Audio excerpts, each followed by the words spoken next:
Muy bienvenidos. Me da mucho gusto saludarles en esta mañana de Vida Digital en Diálogos Fin de Semana. Vamos a tener un tema que es lo de hoy, porque todos los días se da este delito. Es uno de los más comunes que se está dando en la red, que es el robo o la usurpación de la identidad digital, si le podemos también añadir, o esa identidad virtual que un tercero está aprovechando para utilizar nuestros datos y tal vez afectarnos de una manera sumamente importante. Por eso vamos a hablar de esta mañana precisamente de este tema y tenemos especialistas que nos van a decir cómo podemos mejorar, mejor dicho, también, valga la redundancia, nuestra navegación en la red y por supuesto también nuestra interacción en redes sociales, en algunas páginas electrónicas bancarias, por ejemplo, también, o de viajes o cualquier otra que te guste, o de comercio electrónico, como decíamos. Vamos a esta cápsula para entender un poquito más sobre qué nos vamos a basar en el programa del día de hoy. Bienvenidos. El nombre, la nacionalidad, el domicilio, los datos biométricos y demás datos sensibles que nos identifican forman parte de nuestra identidad, incluyendo nuestra identidad digital. Por ello, cuando alguien obtiene, transfiere, posee, utiliza o elimina sin autorización los datos personales de alguien más con la intención de asumir de manera apócrifa su identidad para obtener créditos, documentos, realizar compras o cualquier otra actividad para beneficiar o causar un daño, estaría usurpando su identidad. Según el Boletín 4074 de la Cámara de Diputados del Honorable Congreso de la Unión, el robo de identidad en México ha aumentado significativamente y se ubica en el 8º lugar a nivel mundial, razón por la que se busca impulsar reformas al Código Penal Federal para tipificar esta actividad y poderla sancionar. La necesidad de implementar un marco regulatorio como herramienta para contener el robo, suplantación y falsificación de la identidad se debe, entre otras causas, a las diversas formas de manipulación, espionaje, falsificación o robo de documentos, así como a la evolución de los avances tecnológicos en medios electrónicos que permiten el flujo e intercepción de datos que lo facilitan, dejando a la víctima imposibilitada para reaccionar oportunamente la mayoría de las veces. Pues así es, entonces el robo o la usurpación de identidad. Para ello tenemos a nuestros especialistas que han venido con todo gusto para hablarnos del tema y les presento a María Adriana Báez Ricardes, directora general de Prevención y Autorregulación del Instituto Nacional de Transparencia, Acceso a la Información y Protección de Datos Personales, mejor conocido como el INAI. Muy bienvenida, gracias. Adriana, gracias por estar con nosotros. Cintia Solís Arredondo, doctora en Derecho, coautora del libro Derecho y TIC, Vertientes Actuales y socia de Lex Informática, que nuevamente estás con nosotros. Muchas gracias, Cintia. Gracias. Es un gusto. Carlos Manuel Flores Quintanilla, gracias Carlos por acompañarnos en esta ocasión también, maestro en Seguridad de la Información y director de Verisec Latinoamérica. Maestro Mauricio Campo, gracias por venir con nosotros también esta mañana, Tecnologeek y líder de Legal Hackers México. Muchas gracias, Mauricio, por estar con nosotros nuevamente. Bueno, la pregunta que viene muy al caso es, ¿cuál es la diferencia entre robo y usurpación, mi querida Cintia? Bueno, es un tema conceptual. Digamos, a nivel coloquial se entiende también como robo de identidad y podemos verlo en todos los programas de Conducef y las recomendaciones y demás, pero jurídicamente hablando, el robo es sobre algún bien mueble. Entonces, lo más correcto sería hablar de usurpación de identidad o suplantación de identidad. O sea, ¿el robo no te pueden robar la persona? Exactamente, porque no es un bien mueble. Okay. A lo mejor te pueden robar los identificadores, por ejemplo, te pueden robar tu INE, te pueden robar tu pasaporte y después hacerse pasar por ti. Pero en realidad no roban, digamos, tu identidad porque es un conjunto muy complejo, okay, ¿no?, de elementos. Y sin embargo roban tus datos, ¿no, Carlos? Sí, ahorita... ¿Eso sí? Vaya, sí es también el tema de los datos no es un bien mueble, pero en cierto modo es un bien digital. Tiene valor, pues. Pero con ello pueden tener muchos bienes muebles, ¿no? Si robas todos los datos bancarios. Así es. Ok. Así es. ¿Y qué más podríamos decir sobre la usurpación, Adriana? Pues bueno, como decía Cintia, el tema es sobre todo conceptual. Digamos que en los códigos penales, ¿no?, de las distintas entidades federativas, el tipo está descrito como usurpación o suplantación de identidad.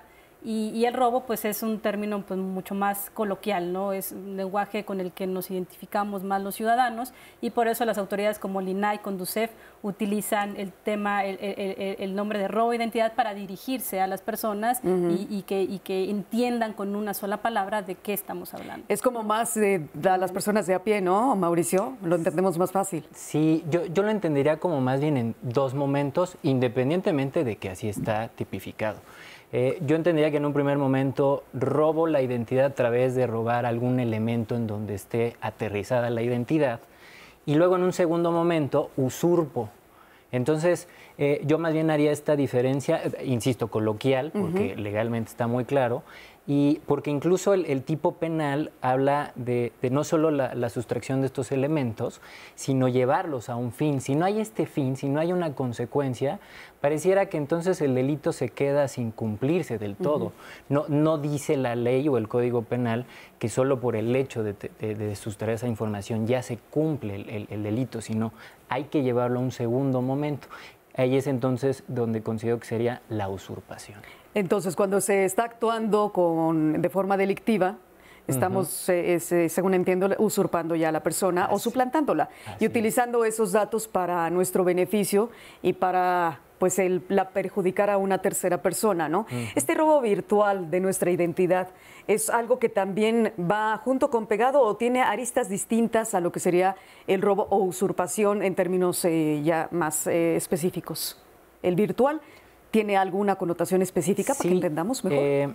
Al final, y también creo que hay que empezarlo a distinguir, que aunque yo me voy a referir a robando, pero ya nos queda claro, usurpando una identidad, aunque sea digital, también los medios a través de los cuales yo me hago de esta identidad o de este robo, no necesariamente son digitales. Por ejemplo, si dejo mi computadora abierta, si me roban la cartera, si pierdo los documentos, ahí ya puede haber un robo que no fue digital, pero puede terminar en un medio digital.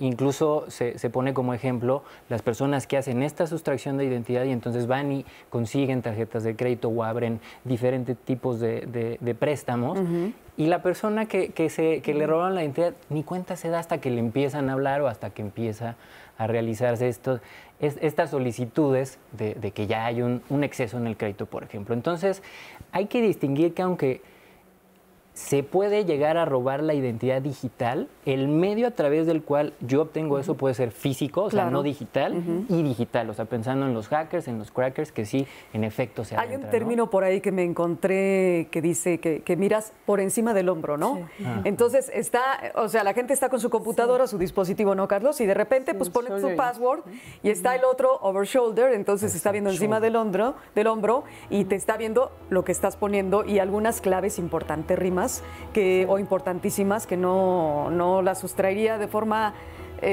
fácil si tuviera que tratar de hackear tus dispositivos, ¿no? Vamos a regresar con el tema.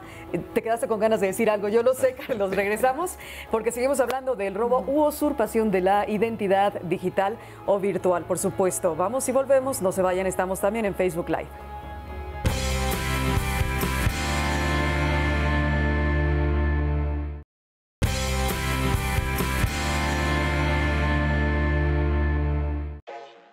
Mi problema empezó este año, en enero, cuando quise vender mi coche. Una persona me contactó así muy amable y me decía que quería el coche para su hija, que iba a venir un mecánico y su hija a ver el coche. Al día siguiente vinieron, lo checaron, según ellos les pareció bien. Y esa persona me dijo que si hacíamos el trato me iba a depositar y que en cuanto yo recibiera la alerta del depósito, pues ya hacíamos el trato. Previamente, cuando ya quedamos en el trato que sí le gustó, me mandó una copia de credencial del IFE que supuestamente era de él, pero obviamente era de otra persona. Y me pidió la mía para hacer la carta responsiva y llevarla al momento del trato. Cuando llegó, yo ya le había mandado mi credencial del INE, me depositó un cheque, no me depositó en firme. Yo me di cuenta y me dijo que quedaba la factura como garantía. Se llevó mi coche, pero sí, obviamente el cheque no tuvo fondos. Le empecé a contactar y me volvió a depositar otro cheque sin fondos. Total que hasta que ya se desapareció. Esto fue en enero, ya por el mes de mayo, junio, me empecé a recibir llamadas porque gente me buscaba a mí, porque seguía haciendo ese tipo de fraudes, pero se identificaba con mi credencial del INE.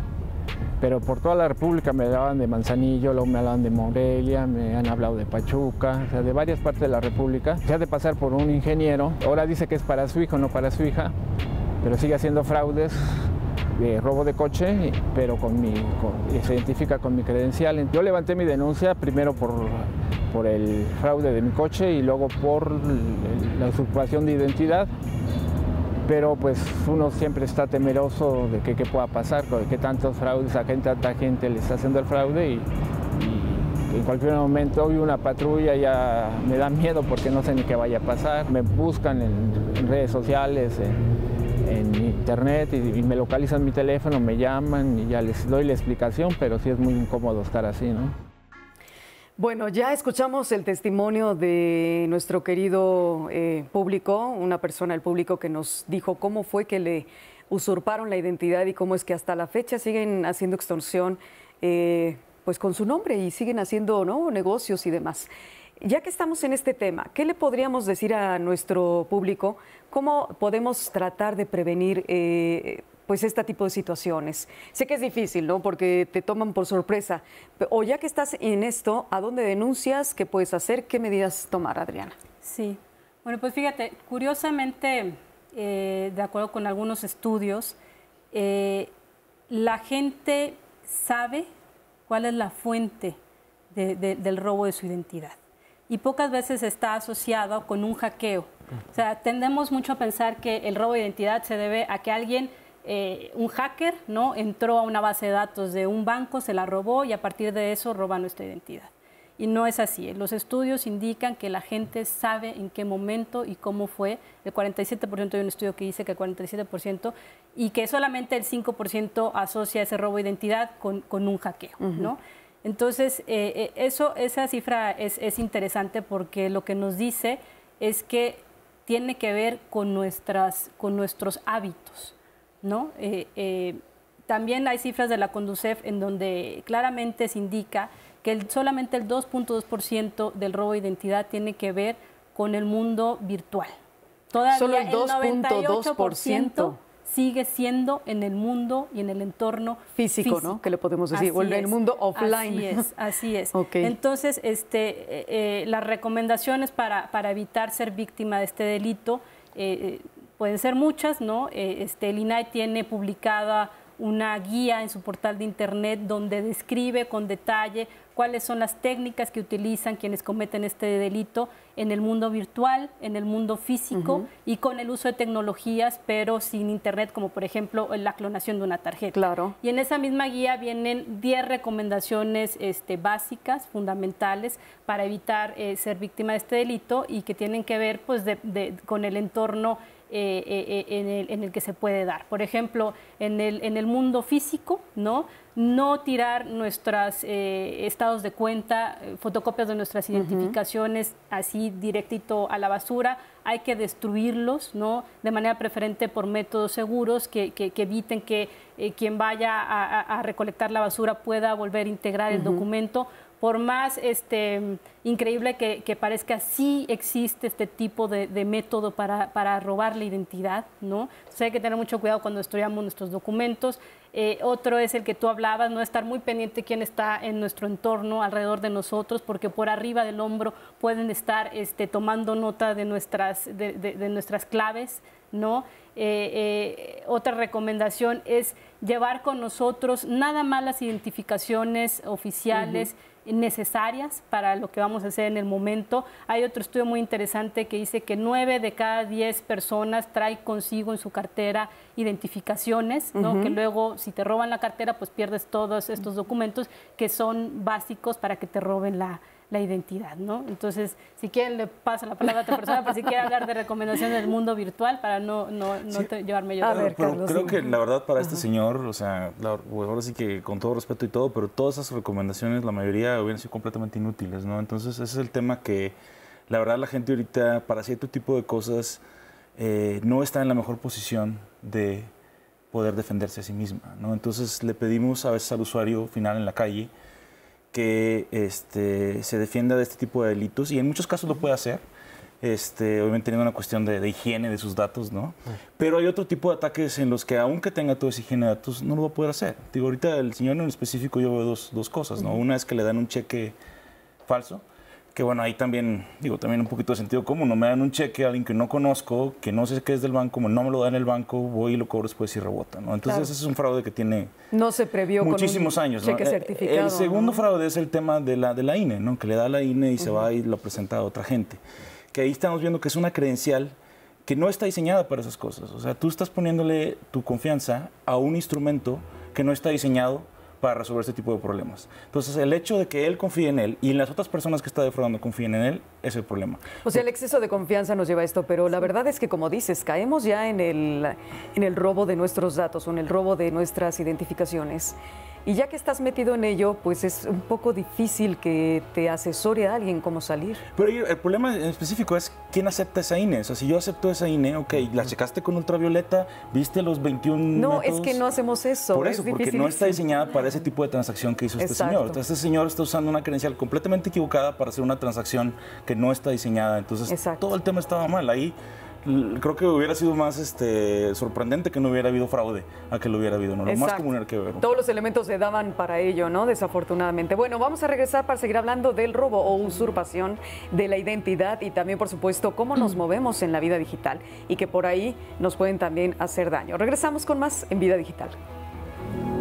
Papeles, hasta bases de datos, a lo mejor tarjetas de crédito. Sacarle copias a tus credenciales. En redes sociales puedes crear un perfil falso y ya con eso pues finges ser otra persona. Por medio de internet, cuando llegas a realizar alguna compra, hay ciertos hackers que te pueden robar tu identidad con información que tú estás dando. Mediante las redes sociales podrías indagar un poco en el perfil de esa persona. De esa forma podrías obtener una foto de perfil de la persona mediante Facebook, Twitter y todo eso, crear una cuenta falsa de esa persona con su información. Ahorita que pasó de las elecciones, para poder darte de forma ilegal, porque no es legal, despensas o demás artículos, te pedían tu IFE. Entonces, en el momento, si tú querías trabajar para el INE y dar tu servicio como ciudadano, no te permitían porque decía que eras afiliado a un partido, entonces ahí te están robando tu identidad.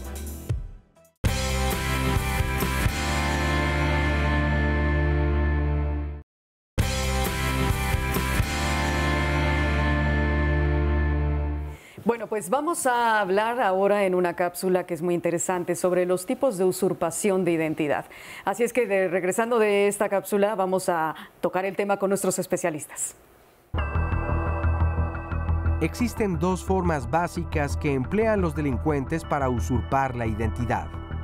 Por un lado se encuentran las estrategias offline, es decir, sin conexión, como el robo de bolsos o carteras que contienen documentos como identificaciones y tarjetas de crédito, el desvío de correspondencia hacia otro domicilio, el dumpster diving o búsqueda en la basura, el shoulder surfing o espionaje por encima del hombro, que es cuando alguien observa a distancia para robar contraseñas en los cajeros automáticos. El pretext calls o extorsión telefónica al solicitar una supuesta verificación de datos personales y números de cuenta o tarjeta. ATM skimming o clonación de tarjetas y la compra-venta de bases de datos. Dentro de las estrategias online se encuentran el phishing, cuyo objetivo es conseguir que los usuarios revelen contraseñas o datos de tarjetas de crédito y números de cuentas bancarias a través del envío de correos electrónicos falsos o dirigiendo a los usuarios a un sitio web falso. Los malware, que son programas maliciosos que las víctimas descargan y ejecutan por error, robando la información y contraseñas de los usuarios. Los scareware o pop-up antivirus se encuentran en sitios web de comercio electrónico falsos, en el que aparece un pop-up advirtiendo que el sitio no es seguro, dirigiendo a los usuarios a descargar una supuesta actualización del navegador, infectando su dispositivo. Bueno, y podríamos agregar, aparte de todas estas técnicas para robarnos nuestra o suplantar nuestra identidad, cuando estamos en las redes sociales, ¿no? Todo lo que dejamos en redes sociales y que de repente, pues igual ahí sí interviene tal vez un hackeo o algo más, y entonces estamos dejando un sinfín de rastros que nos van a llevar tal vez a tener una suplantación de identidad o una extorsión o un ciberacoso, ¿no? Claro, te sorprenderías, bueno, todos se sorprenderían de la cantidad de personas que han tomado fotografías de sus diplomas, de sus credenciales de lector por los dos lados, es más, hasta de tarjetas de débito. En una ocasión, en un grupo de Facebook que estaban haciendo compraventa de bolsas, decía, bueno, deposítenme en esta tarjeta, y entonces ponían no solamente la parte frontal, sino también la parte de atrás. Entonces, que por cierto, ahí vienen los 3 numeritos secretos para hacer las compras. Y además de todo, se atreven a no tener una cuenta segura de Facebook, es decir, la publicación pues estaba disponible a cualquiera, no estaba restringida a amigos, ¿no? Entonces, la verdad es que yo creo que muchos de los casos de suplantación de identidad se dan por exceso de confianza. Y también pues tienen mucha razón, o sea, generalmente vienen ese tipo de, o el ilícito viene de personas conocidas, empleadores, amigos, cónyuges, en fin, o sea, gente cercana a nuestro núcleo que obtiene esa información, incluso la obtiene no a través de fines ilícitos, sino literalmente la toma de la casa y dice, pues me voy a agarrar esta identificación, y entonces hacen mal uso de ella. Sí, que hablamos también de credenciales más mal diseñadas. ¿No? Es importante también distinguir qué es una credencial, ¿no? Una credencial es una manera en la que yo puedo autenticar mi identidad. Es decir, yo soy Carlos y esta es mi credencial y esta es la manera en que me autentico como dueño de esa credencial. Y muchas veces ese proceso es el que está roto, en el cual yo sí me identifico, me dan una credencial, pero luego la manera en que esa credencial la autentico o es autenticada no es óptima. Por ejemplo, en el ejemplo que dio ahorita Cintia, esto me ha pasado también, de que te mandan la foto de la tarjeta y por atrás y por adelante, y ya nada más falta que les pidas la dirección, ¿no? Y la dirección de la tarjeta y no es para ir a hacer irte a Amazon de inmediato, ¿no? Por ejemplo, esa es una credencial que está siendo usada para algo que no debe ser. Ahí, por ejemplo, algo que lo hemos visto con algunos bancos con los que trabajamos es, ¿por qué permites depósitos a lo que es el número de la tarjeta, lo que llaman PAN, ¿no? El número de la tarjeta? La verdad, o sea, tú pudieras dar tu clave, por ejemplo, o el banco y la cuenta, y eso es lo que deben hacer para pedir un depósito. Sin embargo, desde la autoridad, y esto viene desde Banco de México, Comisión Bancaria, le exigen al banco que permita hacer depósitos en el número de tarjeta. Y ahí estás exponiendo una credencial que no está diseñada para eso, para que sea usurpada. ¿Sí? Entonces yo puedo ese mismo número de tarjeta usarlo, meterlo en Amazon y hacer un fraude, ¿no? Entonces, ¿por qué permites eso? Yo de donde vengo, no hay una falta de entendimiento de qué es una credencial y cuándo es óptima y cuándo no es óptima. Y no es nada más el usuario en la calle. Eso viene del Banco de México, de Comisión Bancaria y de los expertos que se supone que nos están protegiendo, que son los primeros que nos están exponiendo a este tipo de problemas. También hay otra cosa que a mí me llama mucho la atención. Cuando vas a los bancos y ya ahora ya te dan la aplicación bancaria, yo no sé hasta qué punto es un gran riesgo hacer las operaciones a través de esa aplicación. Es mucho más seguro. ¿Es mucho más seguro? Hay un token. No el token. Ya la aplicación ya no te pide el token. Tiene un token electrónico, o sea, embebido en la propia aplicación. Entonces, cada que haces una transacción, autentica, porque además aquí nuestro experto en seguridad no me dejará mentir, o sea, va ligado al propio teléfono celular. O sea, como que al ADN del celular, ¿no? Una cosa así. Si te acuerdas que antes te metías a la página del banco y sí había efectivamente un aparatito llamado token, lo hay, y ahí te ponía el número secreto para que tú pudieras continuar con tus operaciones. Pero ahora la aplicación ya no te pide el aparato per se. Ya tú haces tus propias operaciones nada más entrando con tu password y comienzas a hacer transferencias tanto en interbancarias como con cuentas que tienes tú. Entonces, tú dices que la aplicación es mucho más segura. La aplicación es mucho más segura. En México en particular es un área en que sí está bastante avanzado comparado en otros países donde la seguridad es relativamente buena. La seguridad nunca es absoluta. Nunca va a haber un punto en el que haya cero fraude, en que haya cero problemas. La seguridad es suficientemente seguro para que esto sea utilizable, ¿no? Y que sea conveniente para el usuario.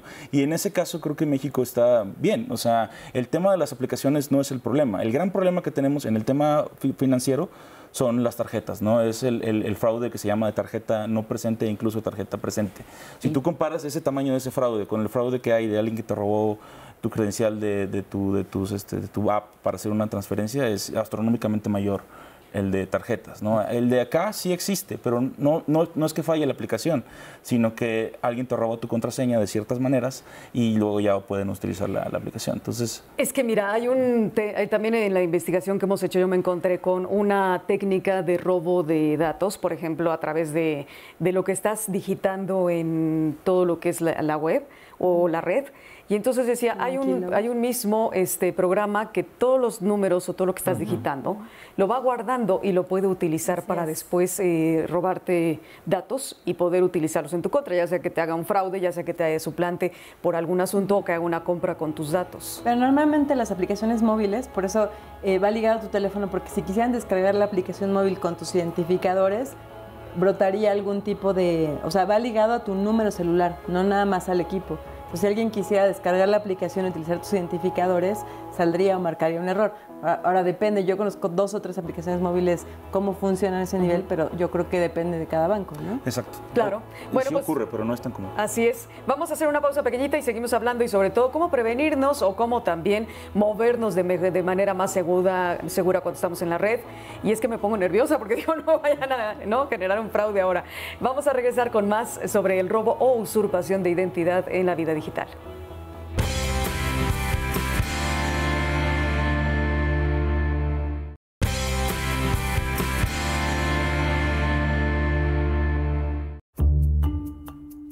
Existen varias técnicas para el robo o usurpación de identidad cuando navegamos en Internet. Algunas de estas son: smishing, es una variante fraudulenta del phishing, donde a través de técnicas de ingeniería social se realizan envíos selectivos de mensajes SMS dirigidos a usuarios de telefonía móvil con el fin de que visiten una página web fraudulenta mediante reclamos atractivos con alertas urgentes, ofertas interesantes o premios falsos.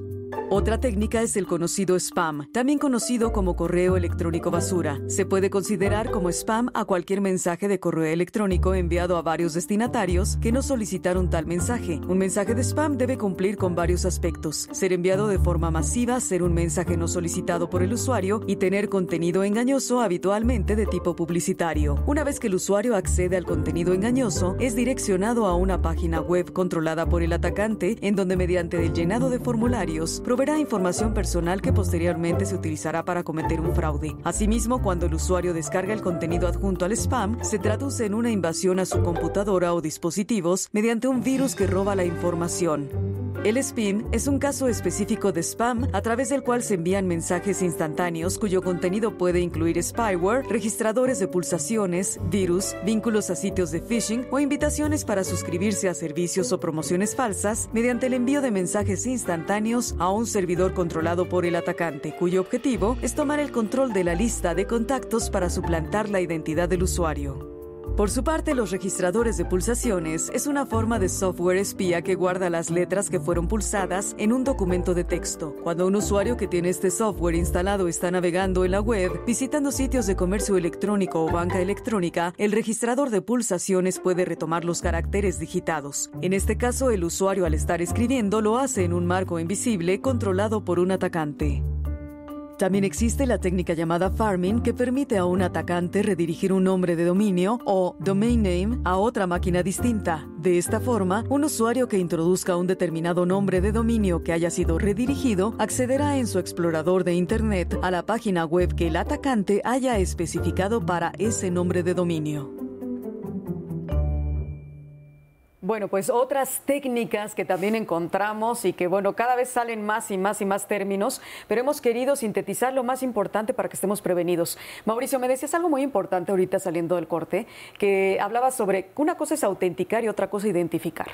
Así es. Si vemos, veamos el delito y en una línea hay 2 momentos muy importantes, la identificación y la autenticación. El primer momento que se da es, digo quién soy. Y creo que en este primer momento es donde menos filtros hay, porque con que dé mi nombre, mi correo o algún dato sencillo, yo ya pasé a este segundo bloque antes de autenticarme. Y el delito se comete antes de la identificación por lo fácil que es.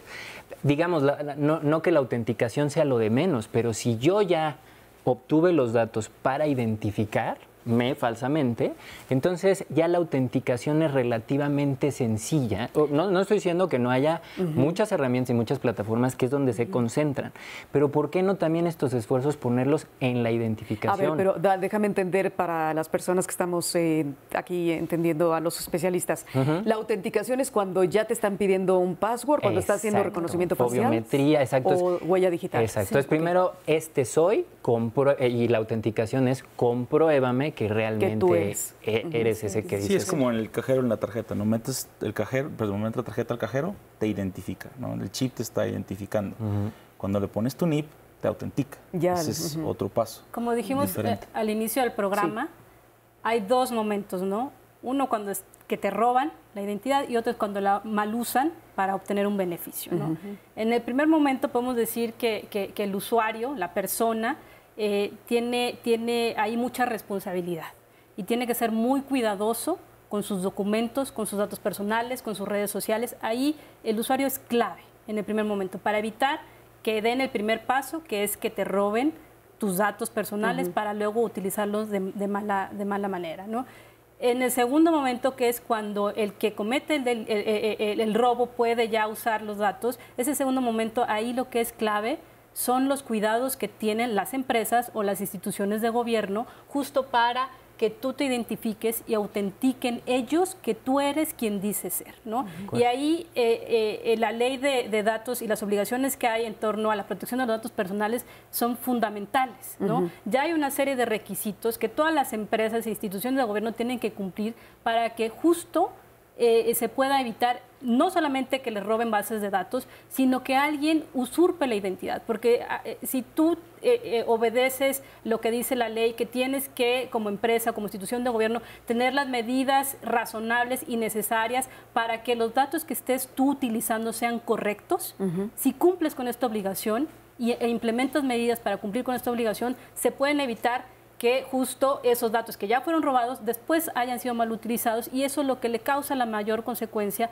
a la persona, porque sacan créditos a tu nombre, hipotecas a tu nombre, ¿no? Entonces ahí la responsabilidad en la autenticación está en las empresas y en las instituciones de gobierno, y ya hay sistemas. Uno muy interesante es el de la verificación de la credencial para votar, ¿no? En donde ya el banco te pide la credencial para votar y están ya obligados, ahora sí por los lineamientos de la Comisión Nacional Bancaria de Valores, a autenticar, ¿no? A ver que esa credencial ¿Cómo autenticas del elector, esa credencial? Esa credencial del elector que presenta el usuario de la banca, ellos tienen que cruzar los datos con la base de datos del registro de electores, la del INE, para que el INE les regrese información diciendo esa credencial es auténtica o no. Claro. ¿No? Incluso ya hay bancos donde tienen el sistema que pones tu huella dactilar, ¿no? Y esa información viaja a la base de datos del INE y el INE te responde diciendo si la huella dactilar sí corresponde a la de Adriana Báez, que está presentando esta credencial. Aquí es donde es un cruce de datos. El banco para jamás tiene acceso al registro federal porque eso es ilegal, pero cruza información y el registro de electores te dice si sí es o no es. Regresa aprobado, ¿no? Es una cuestión de implementar una serie de mecanismos que permitan dar más garantías y seguridad a la persona, pero esa responsabilidad del banco que está justo tramitando ese crédito o de la sociedad que está tramitando la hipoteca, ¿no? De hacer esa verificación para evitar que se metan para proteger muchos al casos, usuario, ¿no? claro. ¿Aquí entraría la ley FinTech o todavía no? ¿O es cosa aparte? Pues es parte. O sea, lo que pasa es que el tema de protección de datos personales y el tema de identidad pues es transversal, entonces tiene que ver con cuestiones de seguridad social, con FinTech, con derechos laborales, o sea, la verdad es que es transversal. Ahora, ¿por qué podría tocar el tema de FinTech? Pues porque hoy en día un gran grupo de la población, sobre todo los millennials, están más acostumbrados a hacer transacciones en línea, lo cual en algunos casos, cuando no hay buenas medidas de identificación y de autenticación, pues puede ponerte un poco más en riesgo, ¿no? Pero Mau es el experto ahí en eso. La misma ley abre la puerta a que estas plataformas de identidad ya se utilicen. Entonces, la misma ley FinTech dice, adelante, tienes que hacer uso de estas plataformas. Entonces, sí es un gran tema para y esta ley, decíamos que bueno, todavía no está al 100% aplicada. ya está al 100%, Al 100%. ya hay disposiciones incluso operacionales. Lo único es que hay un lapso de un año para las que están operando o van a operar, cumplan al 100%, pero la ley ya está todo vapor. Esta ley FinTech refiere a las empresas, a lo que tiene que ver con leyes financieras, bancarias y por supuesto también con las leyes tecnológicas de lo que hacemos con nuestros datos en redes, en transacciones y demás. Volvemos con más Vida Digital, no se vayan.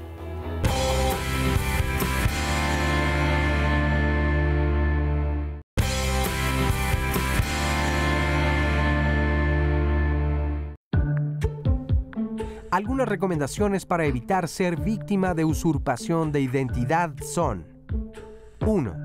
Mantén seguros tus documentos personales resguardados en casa, especialmente cuando te encuentras de viaje. Cuando tus documentos personales hayan dejado de ser necesarios, destrúyelos de tal manera que no sea posible extraer su información. 2. No utilices redes Wi-Fi públicas que se ofrecen en centros comerciales, bares o restaurantes, ya que no suelen tener cifrado WPA o WEP, por lo que se vuelven inseguras. 3. No utilices páginas web desprotegidas, ya que incluso al usar una Wi-Fi privada, debes asegurarte de navegar por páginas web que utilicen el protocolo HTTPS. 4. Utiliza contraseñas seguras con valores alfanuméricos de por lo menos 16 caracteres y cámbialas regularmente. 5. Protege tus dispositivos al instalar un antivirus y actualizarlo regularmente. 6. Evita publicar más de lo necesario en tus redes sociales.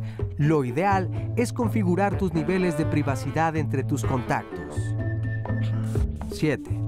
No proporciones ningún tipo de información por teléfono, sin importar que la llamada parezca coherente con tus hábitos bancarios o de consumo.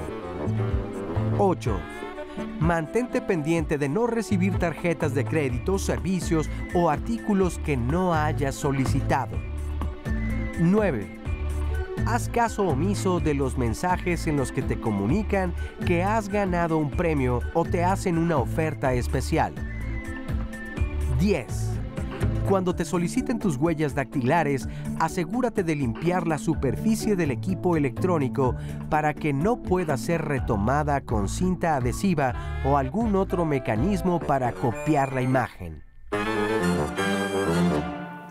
Bueno, estábamos hablando en bloques anteriores y Adriana nos decía qué porcentaje tan alto tenemos de que seamos susceptibles de ser usurpados de nuestra identidad o nos hayan robado la identidad, que hablabas de un 98% físicamente, ¿no? U offline. Y que digitalmente es un 2.2 o por ahí más o menos, si recuerdo bien. Sí. Son cifras muy interesantes. Pero una vez que ya han usurpado mi identidad, que ya me suplantaron, deja tú el robo, ya robaron mis datos, ahora están ya suplantando mi identidad. ¿Qué puedo hacer para recuperarla?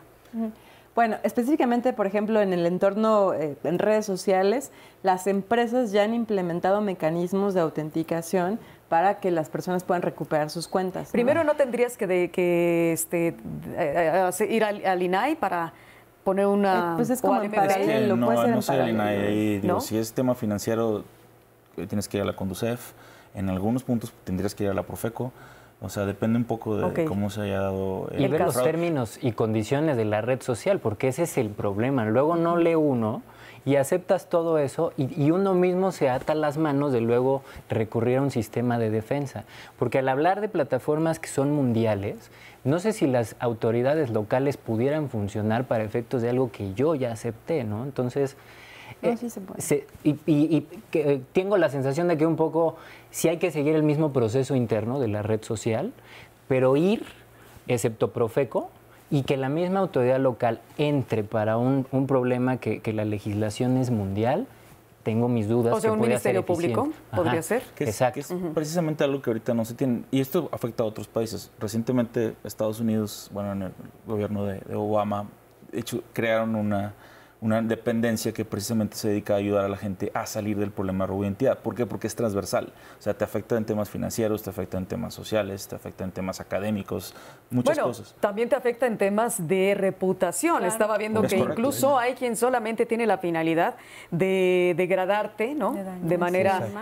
De imagen, claro, que eso también es importante. O que se aprovecha de tu reputación. Por ejemplo, sí ha habido casos donde una serie de personalidades les robaron sus cuentas de sus identificadores de Facebook y con su cuenta empezaron a pedir dinero. Entonces, bueno, si una persona, alguien que tiene cierto grado de reputación, te pide 1,000 pesos, dices, bueno, a lo mejor los necesitas, se los presto. Claro. Pero ahora multipliquemos eso por una persona que tiene 500 usuarios o 500 amigos en Facebook. Entonces se vuelve mucho más rentable para el atacante. Entonces hay diferentes motivaciones que puede tener un delincuente que quiere usurpar tu identidad, desde obtener un trabajo de forma ilícita, algún tipo de beneficio. La verdad es que la usurpación de identidad no es nada nuevo. Hay mucha gente, la típica comadre que para ir al IMSS y recibir consultas se prestaban los carnets. O sea, es algo muy, muy viejo, pero que se ha incrementado con el uso de las tecnologías. Claro, entonces cuando estamos navegando en la red, ¿qué otras cosas podemos tomar en cuenta y muy en serio, Mauricio, para poder evitar que nos roben nuestra identidad? Hay una práctica muy, muy común de los passwords, ¿no? Como tenemos tantos lugares a los cuales ingresamos para comprar, para convivir. Para el entretenimiento, no te vayas más lejos del jueguito que tu hijo te dice, por favor, bájalo. Exacto. ¿No? Y ya te están pidiendo desde el correo, u otros, y te están pidiendo, dame tu número para que te mande una clave, y entonces de esa manera pueda darte acceso a esta aplicación o a este juego. Y entonces, como hay una gran variedad de sitios, pues difícilmente voy a tener un password para este. Solemos tener como password genéricos o aplicables a la mayoría de las plataformas. Para que no se nos olvide. ¿Y qué hacemos para que no se nos olvide? Entonces ponemos nuestra fecha de nacimiento o el nombre de la mascota o de hijos. Y entonces por un lado está nuestro password. Pero si tenemos redes sociales en donde estemos subiendo fotos de nuestra mascota, de nuestros hijos, y que digamos, hoy es mi cumpleaños, pues ni siquiera se necesita ser un hacker profesional para entonces empezar a relacionar, haces 3 intentos y ¡pum! O sea, liberas el password. Así es. Pones el de tu mascota y de repente es el cumpleaños de Goofy, ¿no? y entonces todo el mundo ya Goofy sabe que 1411, es tu password. Claro, exacto, sí. Goofy 2018. Exacto. Bueno, pero ¿qué otra cosa, Carlos? A mí me inquieta muchísimo cuando estamos también, por ejemplo, soltando datos porque resulta que nos llegan ofertas, lo que decíamos, ¿no? El spam. El famoso spam o correo basura que nos redirecciona a páginas donde nos van a, nos van a robar nuestros datos. Aquí el problema es que, de nuevo, en el mundo digital tenemos relativamente nuevo en la historia de la humanidad, ¿no? Tenemos que 40 años de computadoras, etcétera. Y este cambio, estamos precisamente en un periodo de transición, precisamente se presta a que la gente pierda la idea de su contexto. Es decir, si tú estás en la calle y ves que alguien viene sospechoso caminando en tu banqueta, pues a lo mejor te cambias de banqueta. O haces algo, porque, vaya, desde muchísimos años atrás, o incluso nuestros antepasados, están entrenados mentalmente para atacar esa amenaza. Cuando pasa algo similar en la red, que viene alguien que se ve muy bien y que es un website muy bonito y que es igual que el banco, pues inmediatamente mi entrenamiento de miles de años me dice, confía, es el banco, se ve muy bien, se ve bonito y vas. Entonces no estamos ahorita entrenados para poder atacar este tipo de amenazas. Para desconfiar un poco de lo que nos presentan las plataformas, las páginas, ¿no? O las ofertas electrónicas o a través de las redes o de la web, ¿no? Bueno, vamos a hablar de las conclusiones sobre el robo o usurpación de la identidad y obviamente la identidad digital, porque es lo que nos atañe en este programa de todos los fines de semana en sábado, que es Vida Digital. Regresamos.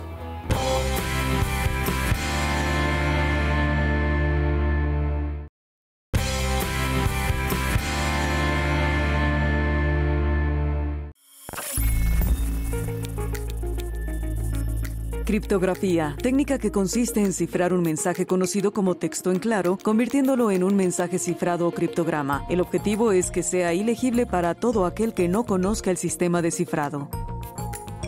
Ransomware es un tipo de programa dañino que restringe el acceso a determinadas partes o archivos del sistema infectado y pide un rescate a cambio de quitar esta restricción o por liberar los datos secuestrados de un usuario.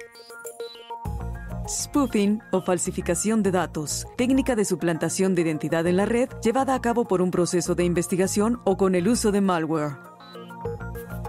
Spyware, Es un malware que recopila información de una computadora y después la envía a una entidad remota sin el conocimiento o consentimiento del propietario del equipo o dispositivo.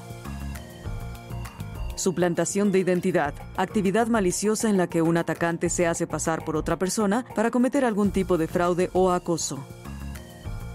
Zero Day refiere a vulnerabilidades en sistemas o programas informáticos que son únicamente conocidas por determinados atacantes. Son desconocidas por los fabricantes y usuarios. Son muy peligrosas ya que el atacante puede explotarlas sin que el usuario sea consciente del ataque.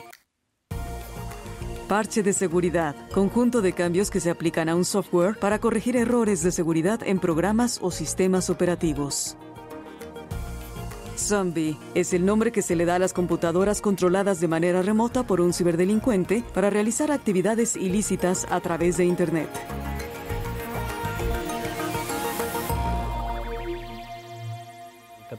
Bueno, pues parte de nuestro glosario también lo ponemos a la disponibilidad también para que lo difundan, háganlo viral igual para tener estos términos, ¿no? Que son tan tecnológicos y que estamos hablando precisamente de cosas que de repente no tenemos la menor idea que están sucediendo y que con el término nos damos cuenta de qué podemos hacer también un poco para prevenir o de lo que están hablando personas que dominan mucho este tema y que de repente nos dicen cosas y decimos, es que no entiendo, a ver, ¿no? Explícame un poco más, porque pues casi muchas palabras son extranjeras, son anglicismos. Bueno, vamos a las conclusiones del robo o la usurpación de identidad, sobre todo en redes sociales o en términos generales. Adriana, adelante. Sí, bueno, para concluir, al inicio del programa mencionaba algunas recomendaciones para el entorno físico. Me gustaría concluir con recomendaciones básicas para el entorno digital, ¿no? Como decía ya Mauricio, tener passwords seguros, ¿no? Es fundamental. La otra es no hacer transacciones en líneas cuando estás conectado a una red común, por ejemplo, en un café internet. No hacer nunca transacciones en línea en estos. Espérate hasta que estés en tu casa con una red segura, ¿no? Lo que decíamos en una cápsula, ¿no? De estas redes que dice red no segura, pues espérate que tenga unos, pues algunos rasgos en donde dicen que la red sí es segura. Así es, así es. No publicar en redes sociales números de tarjeta de crédito, datos personales que sean sensibles, ¿no? Y bueno, o sea, en general tener mucho cuidado con los sitios a los que ingresemos.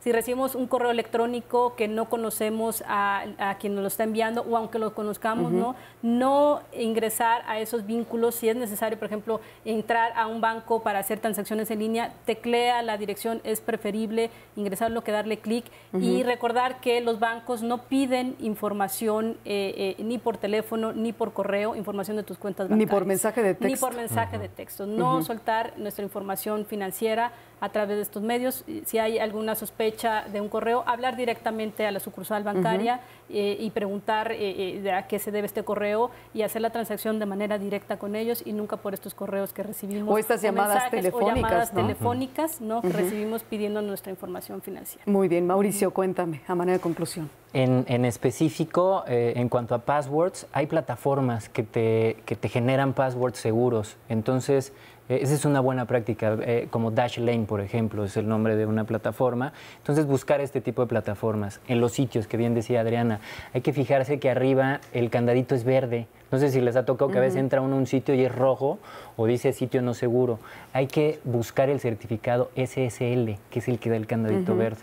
Y en general, como conclusión, y también bien lo decía Adriana, es una responsabilidad compartida, porque si bien el gobierno, los bancos y estas instituciones tienen un catálogo muy estricto que hay que seguir para la autenticación, regresamos otra vez a este primer momento, que es yo como usuario la responsabilidad que tengo de cuidar mi INE, mis documentos, en la casa no dejar abierta mi computadora o en el trabajo.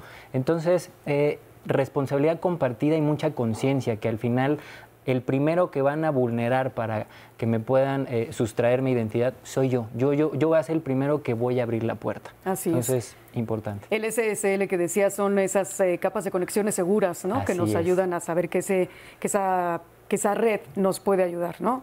Que estamos más tranquilos y viajamos por ahí. Pero bueno, a veces, como dicen, pues a veces es el deseo tan fuerte de navegar en la red, de tener el entretenimiento, comprar los boletos del cine o el viaje o qué sé yo, que pescas la red que sea. Entonces, más vale utilizar los datos de tu teléfono, ¿no, Carlos?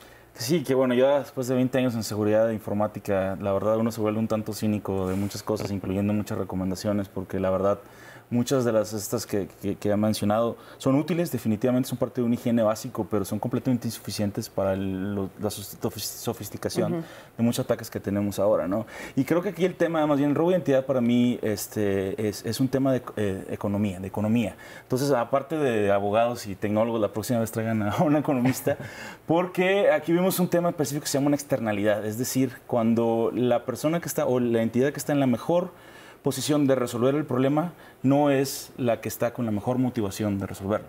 Sí, entonces, por ejemplo, te digo, los bancos, por ejemplo, vienen y alguien dice, el banco lo quiere darte un crédito o la tarjeta, ¿no? Entonces, la presión ahí es para darte el crédito o la tarjeta, no necesariamente para estar protegiendo esa identidad. Entonces, si yo no tengo el incentivo, que muchas veces viene del lado del regulador, para yo precisamente hacer toda esa autenticación propia, no lo voy a hacer, ¿no? Y al final, si decían por ahí que hace 20 años tú ibas a pedir un crédito a tu nombre y eso se llamaba fraude y la víctima era el banco.